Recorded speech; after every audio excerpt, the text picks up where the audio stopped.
Hi, and welcome to HUR at Home Lifestyle, brought to you by the DC Lottery. I'm your host, Angela Stribling. What a special night we have planned for you. We have our own special tribute to Howard University's own Chadwick Boseman. And it's very special. I mean, we lost such a great one. And you know, he was a proud Howard University graduate.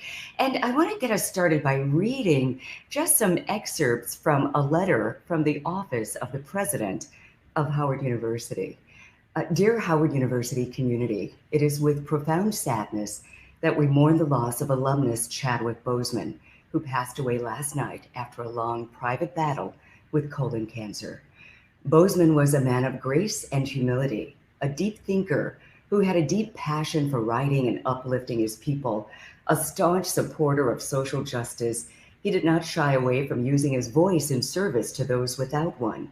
We now know he was in a fight for his life, yet continued creating magic for all of us without missing a beat. He lived a full life by the magnitude of his example. And I'm just paraphrasing. Although he was only 43, Boseman leaves to us a remarkable body of work, portraying Black men of honor, purpose, and dignity. Jackie Robinson, Thurgood Marshall, and James Brown. This young man's incredible talent will forever be immortalized in the performances and through his own personal journey from student to superhero.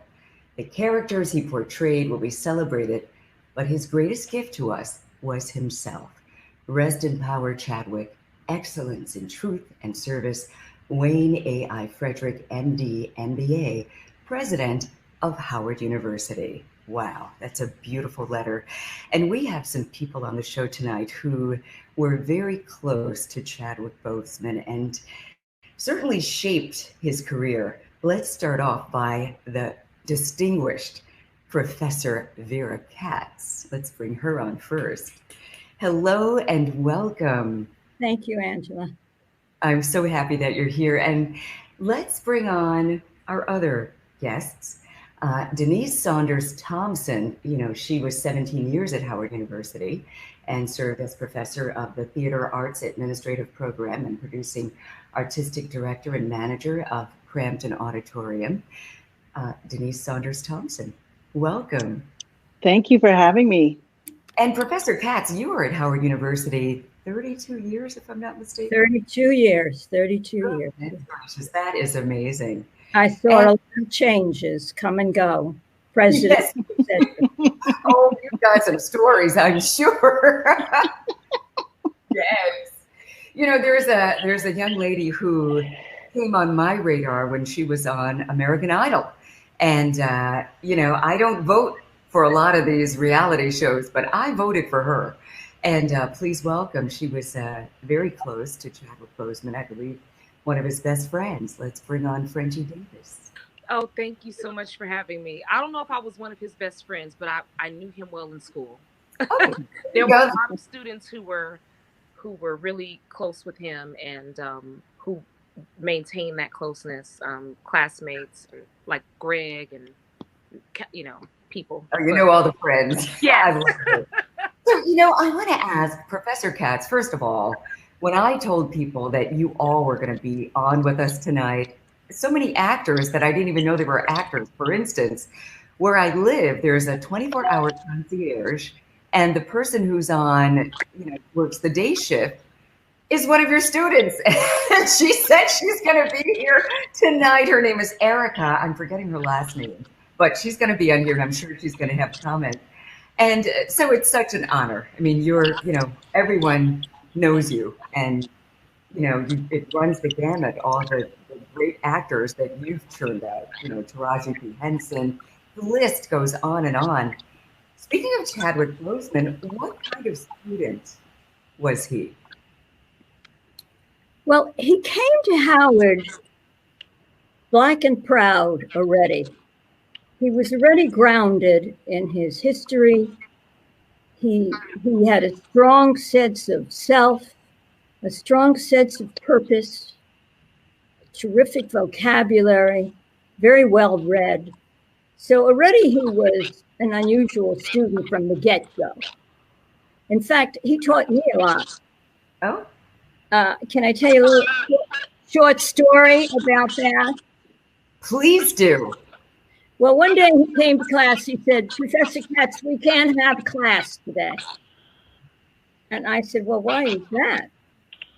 And he said, well, we're going to get justice today.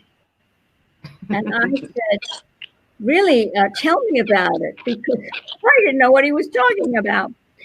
And he said, we're going to get the verdict on the OJ case. Mm-hmm. This was the first verdict, the first OJ case. And he said, and it's a long time coming that we get justice, so we can't have class. We're going out to the quad, and we're going to wait for the verdict. I love that. And I said, oh, well, okay, we won't have class today. He was right. And then he turned to me and he said, would you like to join us? And I did. I love that. Now, see, Professor Katz, when I said that he was always charming and y'all said that he wasn't, this is what I mean. He's probably the only student in the world who could convince you to not have class. Exactly. Nobody else would. And the thing about him, as we have seen in his career later on, by many other actors who have spoken about him in interviews, is he was strongly grounded. He knew who he was, yet he was inclusive. Yeah. Always. He wasn't angry. He was inclusive and warm to anybody who gave him something. And when he asked me to join, I was very moved, very moved. And of course, I went out in the quad as everybody was yelling. And thank goodness the verdict was a good one, the first verdict. Mm-hmm. Oh, that's awesome. Ms. Thompson, I understand that you got some pretty good stories. I'm sure you do, with all the time that you spent with him. What are some of your fondest memories? Well, first and foremost, he's Chad. He's Chad to me. I know his given name is Chadwick, but he's Chad to me. Chad was just what everything Vera said. He was a young, bright, Black man, and he knew it. Mm-hmm. He came to the university knowing who he was, what he stood for, and he wasn't going to let anybody stop him. Mm-hmm. He was very curious. He wanted to know and learn more. But at the same time, he was also challenging.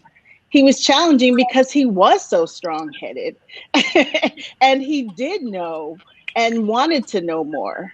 I was coming to Howard University as a young professor, and it was amazing for me to come back and have, Vera Katz, now my colleague.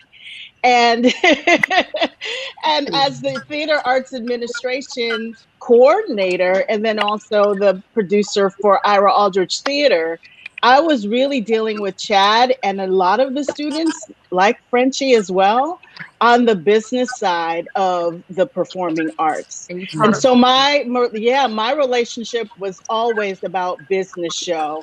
And that was another aspect of him that he really wanted to understand and control, definitely his image and the material and the work that he produced. That was something that was very clear from the beginning when he came to campus. For a young student to be that self-aware. I mean, usually people come to school and they're just trying to figure it out, and very vulnerable and kind of over here, over there. It sounds like he came in knowing, he was focused. Yes, he was. He was very focused. The work that was produced, and I mean, Vera, in your classes, I know the directing classes were just really amazing, because the work that came out of the classes that we produced on the stages in the theater arts department, particularly his work, were just deep. They were deep. There were lots of language and just amazing. I remember you, Denise, being the manager for the production I directed about Ida B. Wells. Yeah. and Chadwick was in it.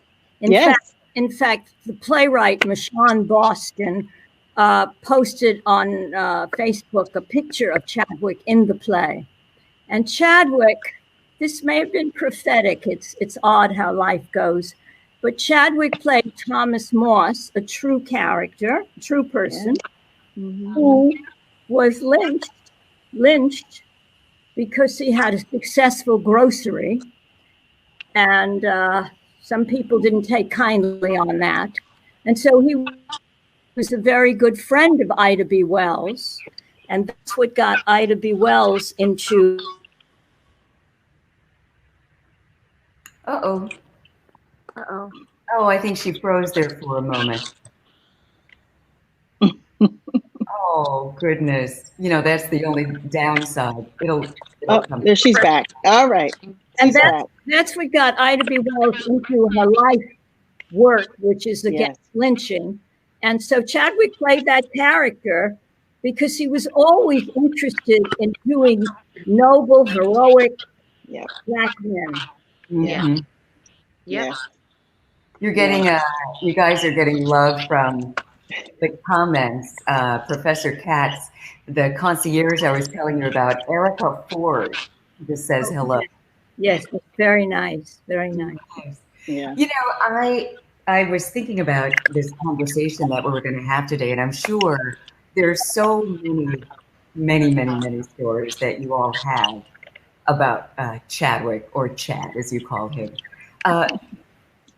If there is one story that stands out the most for any of you, whoever wants to answer first, to share with us, what would that be? Would it be the story about O.J. Simpson, or also, I understand, did he disrupt Charter Day? Tell me that. Chad shut down the A building, but I have. Oh my God. Yeah, Chad shut down. Like, there's actually a picture that I found in like an old picture from the hilltop with where Chad and President Swigert. Yep, and he was face to face with the president of the university at the time, and like was not backing down at all. On the podium. Yeah. Charter Day. So what happened? Okay, so the program starts. He just walks up and takes over, or describe to us the scene. Grabs the mic. The mic. away from the president of the university who's speaking.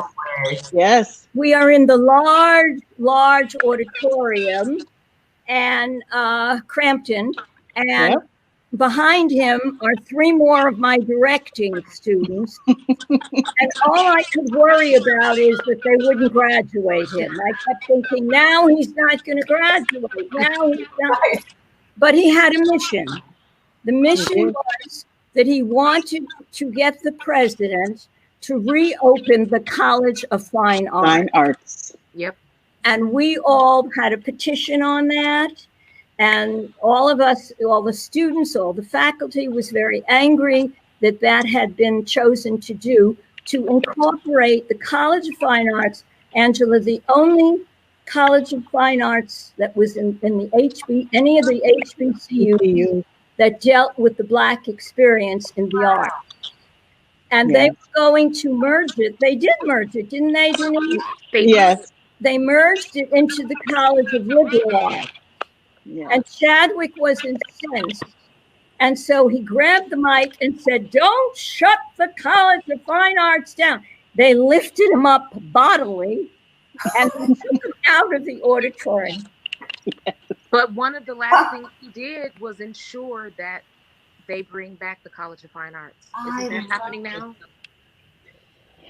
Are they still working on it? They're still. So the tea on that is Go ahead.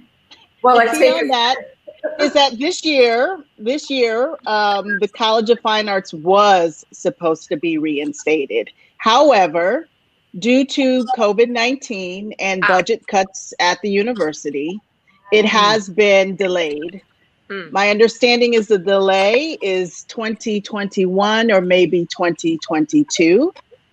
Okay. But we've got to still push. Yeah, we've got to still push for the reinstatement of our college. we do. We do. And I'll be done with Yes. my master's in history by then, and then I can come teach theater history. Okay. I love it. There you go. And Frenchie, we haven't heard your stories. Anthony says they should rename it in his honor. That would be a good idea. I've heard that. We've heard that. And I think I agree. Yeah. But I have So tell us about, I want to hear your stories. And when did you first meet Chad? I met Chad my first day of school. I met Chad when I walked over to the College of Fine Arts and decided, you know what, I don't think I just want to sit in the recording studio and sing. I think I want to do musical theater. I think I'm going to audition for the musical. And everybody warned me, like, okay, girl, Professor Mike Malone, you better be able to sing. Don't walk up in there wrong. Like a Simon Cowell. Yes. And I was there, and Chad and Suzette and Greg and Ikea and just the whole crew, they were sitting in the lobby and they welcomed me so warmly. That's what I remember the most. Like, being like the weird, because this crazy color in my hair, I've been doing this since high school. Being the weird girl, the weird Black girl, I finally met other Black people who were my kind of weird. Like, it was kind of weird. Creative. Yeah, it was the first time that I had like interacted with people who made me feel like, dang, I fit in somewhere. Okay. And like Chad and all of them sat outside of the room. They listened to my singing audition. They were cheering for me and hugged me really tight when I walked out of the room. And he was like, you? Okay, yes. Like he was just always encouraging. Beautiful. And always, and just to piggyback on what Professor Katz and Professor Saunders said, he was always intentional about how he wanted to use his art and how he wanted to uplift Black men in his art.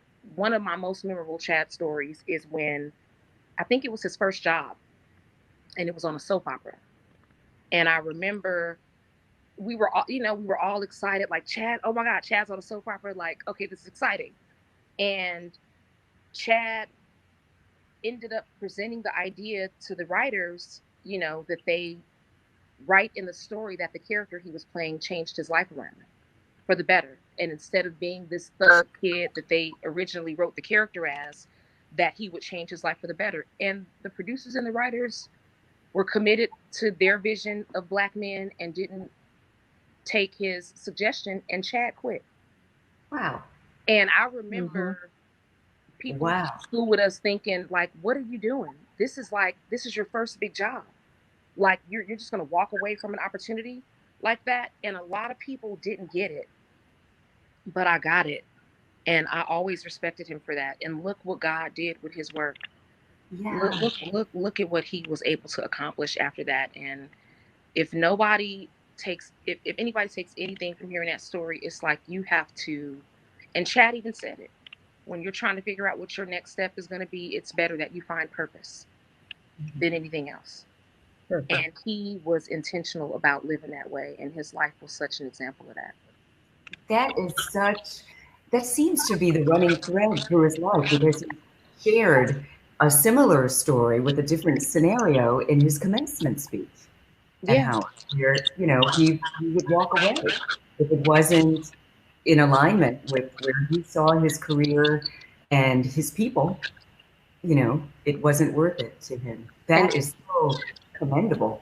Yeah. And then, I think of that often, when I have to make tough decisions, and, I'm always inspired by that. And it's really a reminder that you have to know for yourself what your purpose is, and don't let nobody or nothing else, talk you out of it or convince you that it's okay to veer off that path, because you don't know what kind of amazingness is waiting for you.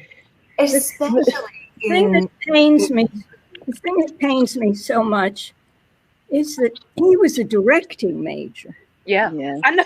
And I was the directing advisor, and he directed 3 shows while he was in school that he had written.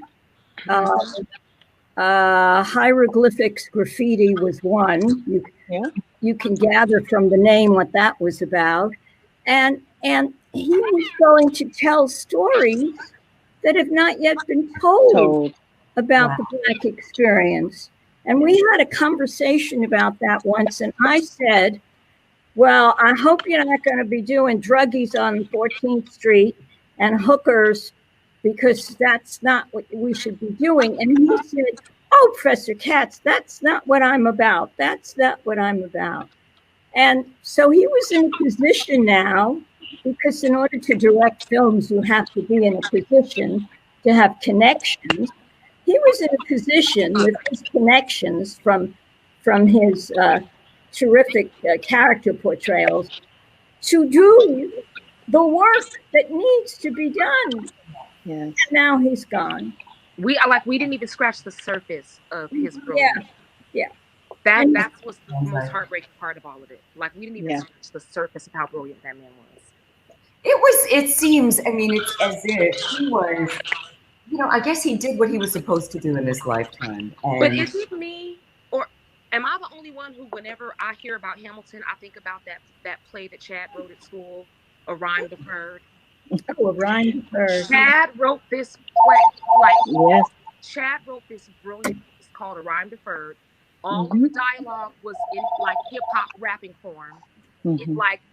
It was Hamilton. Wow. It was Hamilton before Hamilton. Oh my goodness. And the story was about this MC who had gotten commercial success, and he lost his mojo. So he stole his brother MC's rhyme book, and the Orishas took his voice as a punishment. It was one of the most brilliant things I've ever seen. Wow. That was one of the first student productions I produced. It was. Brilliant? And every time people rant and rave about Hamilton, I think about Chad's piece. Does anybody have the script? I do. I do. Where Professor Katz is going with this. Professor Katz.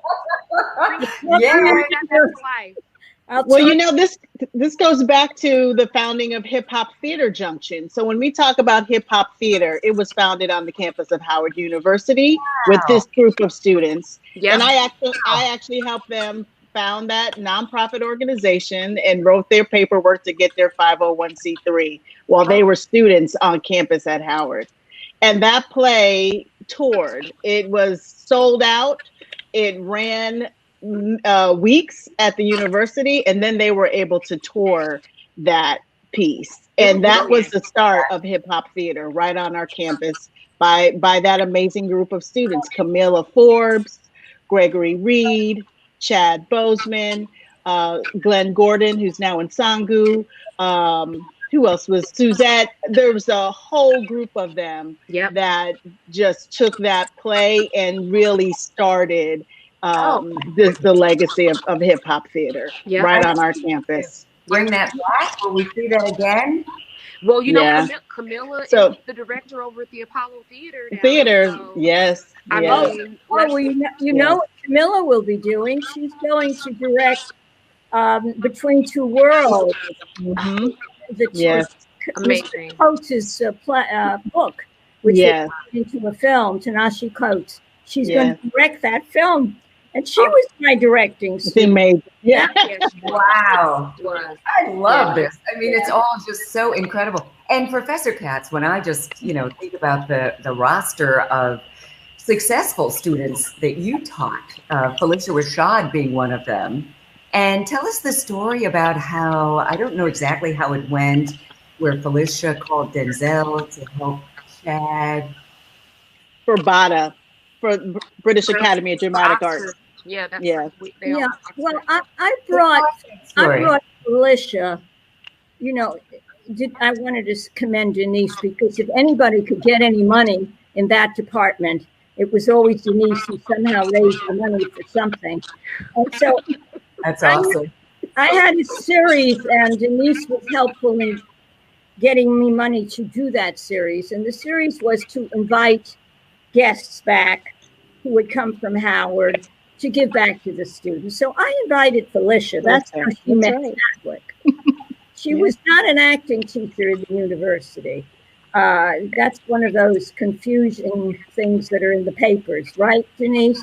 Yes, yeah. She was a guest artist, and she was an amazing guest artist. Oh, she was amazing. And that's how she met Chadwick, because he was one of the students performing. And then afterwards, the students cloistered around her and, tried to elicit from her a way to get to the British Academy of Royal Dramatic Arts at the Oxford University. I think it was, what was it, Denise, a 6 or an 8 week program? I think it's 6 to 8 weeks. It is that long. Right. Yeah. And so that's how that came about. And then Felicia in turn contacted Denzel. Yeah. And Mr. Washington has recently said that he really didn't even know Chadwick, but he knew that if Felicia said they needed the money, he'd raise it. So he, along with some other people, raised the money. So that's how that happened, by her coming as a guest artist and giving of her time for free. And so that was a wonderful thing. You never know how these things are going to work. And that was it's true. I mean, that and Denzel, I guess, gave the money for Chadwick to be able to go to Oxford. Well, he and some other people. Yeah. It's so strange how those Howard connections make things happen. Felicia's sister, Debbie Allen, she's the reason I graduated. And is that right? Yeah, because the Allen Scholarship. Yeah, and the Allen Scholarship. Because my career started when I was still a student, so I went back years later to finish. And I was living in Los Angeles at the time that I decided I wanted to go back and finish. And I had like all of these dance classes that I needed to take. There was no way to do it online. And somehow we figured it out. Sandra Fortune Green, God bless her, in the dance department, they worked it out with Debbie. I was able to take all of my dance classes at Debbie Allen Dance Academy, and Howard gave me the credit. And that's how I graduated. Oh my goodness, I didn't know that. Yes. It wasn't for her. And she did not go easy on me either. Like, it was Dr. Johnson level 100. It burned, it hurt. I lost 15 pounds. It was real. I'm starting to think of that TV show from a long time ago, Fame. Wow. Here's a story about Debbie. Oh, God. Oh, God. Felicia is the elder sister. Yes. And I didn't say older, I said elder. Elder sisters have to be careful about that. So Felicia drags in little Debbie to me and says, well, I'm leaving, but this is my sister, and I want you to look out for her. And please be hard on her. Be hard on her because she can sometimes fool around. And Debbie said, oh, stop it, Felicia. And so that was my meeting with Debbie. Then on, Debbie was always out in the quad teaching moves to the the young lady who ooh-la-las. The football lady. Yes, the ooh-la-las. Ooh-la-la dancers. Yes. Always doing ooh-la-la dancers now. And I was always going out and saying, Miss Allen, you are missing class again. Would you get yourself into the class? And she was saying, oh, girl, I got to do this. Girl, I got to do this. Then she comes to me and says, I think I want to be a directing major. Because she was, of course, by that time, a consummate choreographer for someone so young. She had studied in Mexico, in dance, etc. And so she said, I think I want to be a directing student. And I thought, oh, Lord, can I really deal with her? She's so fine. She's so fine. Well, she was my directing student. And I must tell you, that her project, which I never forgot, was called the Snow Black and the Bodacious Dwarfs. What? Oh, that's funny. That is so Debbie. That's Debbie Allen style. That is for Debbie. The dwarves, get this, the dwarves would stand up on a thing. They'd stand up on it and they do a signature dance. One of them had an apple hat and one of them had gold chain. And she choreographed different ones for each, for Snoopy and this. And Snow Black is standing there. Now you got to remember, this is 1970 something. Oh, wow. Snow Black is standing there looking in a mirror saying, "Am I black enough? Am I black enough?" Huh. I said, she's a director. She's definitely. She's an amazing director. Done a lot. Creativity, the daring, the creativity. Yeah. Yeah. At that point. That's the legacy of the College of Fine Arts at Howard University. Yes. There you go. Yes. I love, you know what? People are smiling and let's see, Kokalani. So great to have Professor Katz on. She was in the School of C and unfortunately didn't get the opportunity to take your class, but she was well aware of your impact. Everyone knows of you, everyone. And I just, I was in the right place at the right time. I was fortunate. I consider it a wonderful honor to have taught at an HBCU. Wonderful honor. That's beautiful. And you've definitely turned out some great talents. So something was definitely working. It was all working. Professor Katz, Professor Thompson, Frenchie Davis, thank you all for being with us tonight. Now, I know you've got that beautiful golden voice. I told you I voted for you when you were on American Idol. I voted for you. So, I just wanted to ask you, if you don't feel up to it, I understand. But if you do, I'd love it if you would just grace us with a song. I'll give a snippet of something because I don't want to disturb my neighbors. And it's Alex. Oh, they'd love it. Your neighbors will be blessed. I'll sing what I sang for the memorial that we did for him over at the College of Fine Arts. Okay, don't judge me. You'll sound beautiful. Thank you. How I got over,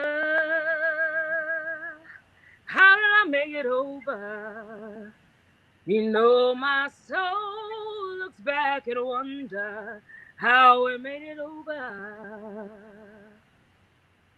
How I got over, coming on over all these years. My soul looks back and wonder how I made it over. That's all I got. My voice. Thank you so much. That was beautiful. That touched me right in my heart. Oh, thank you. Thank you for that. Wow. She should have won. Oh, thank you for listen, in my mind, she did. She's the winner. Absolutely. I have to plug my book before we leave. I have a book coming out. Yes. It's been coming out since March, and you know what happened in March. Right. And I have an interview with Good Morning America if the book ever comes out. But it's a book about my experiences at Howard, but mostly it's a book about technique. So it's called A Cat's Walk. And the second title is A Toolbox of Techniques for Actors and Directors. And it's been about 10 years in the making. Mm-hmm. And the second half of the book has a lot of statements, not only about me, but about their techniques from people like Taraji, Anthony Anderson, Isaiah Washington, and Wendy Raquel Robinson, etc. And so it's chock full of tips. Because there's really never been a book, Angela, never been a book for actors of color. There are many acting books, but there's no book for actors of color. And you taught the best. And so you taught the best. Definitely taught the best. And I was going to ask you, I know you're at Duke Ellington now, right? Yes. Are you still teaching, people who are out of school want to study with you? I do teach privately. I'm teaching on Zoom And all they have to do is go onto Zoom and look my name up. I'm on Facebook also, you know. Okay, good. What is interesting about teaching at Duke Ellington is I have a few students who are Latino, and that's very exciting to me because I didn't get that opportunity at Howard. You know, it wasn't happening then. And so that's interesting. They're bringing me Latino material. And so I'm learning, you know, enlarging my lexicon. That's good. Yeah. And so that's exciting. And I have some very, very talented African-American students there too, who graduated, some talented people. Are you on social media for people who want to connect with you? What is the best? My manager has a Facebook profile. My manager is doing my Facebook. Okay, so that's a good way to get in touch. But Vera, you are on Instagram. She is on Instagram. Vera J. Katz. Yes. Don't be shy, Professor I Katz. tagged you on Facebook. I tagged you today on Instagram. Without Denise, I don't know what I would have done without Denise. I know. Professor Thompson, what about you? What is the best way for people to get in touch with you? I'm on Facebook, Instagram, and on Twitter. It's Denise.iabd, because the other side of me is that I run a nonprofit, the International Association of Blacks in Dance. And we're right up the road in Silver Spring, Maryland. And I'm very much involved still in the dance world, but also in the theater world as well. But I'm on Facebook, Denise Saunders Thompson, and then Denise.iabd is my handle. I love it. And Frenchie? I'm at Frenchie Davis on Instagram and Facebook. Oh, that's easy. Frenchie Davis on all platforms. Yeah. And, I would love to stay in touch with all three of you ladies, and I really appreciate you taking the time. I love these stories. Before you go, I want to bring on Kokalani and Tony Woods. We're going to do something really special. And Kokalani, I know you've been watching this. This has been pretty good, right? It's been amazing. And I'm looking at everyone chatting. They said it's just wonderful to hear the stories. And like I said, you know, I just now, you know, I was in the School C and I always had cool friends in the School of Fine Arts. And I'm looking down, I'm like, damn, did I miss out? But no, it's wonderful. It's wonderful. You know, you guys are right by the Blackburn Center. So I always saw the energy and felt everything on the yard. So I already know exactly. So to hear it, you know, it's just awesome. It's just awesome to hear. So it was really great. And I thank you guys for being a part and sharing in this tribute. It was beautiful. It really was. Thank you. Well, thank you, ladies. We'll definitely stay in touch with you. Thanks so much you. for sharing your stories. This was amazing. I love you guys, Professor Saunders, Yes. Professor Katz. Talk to you soon.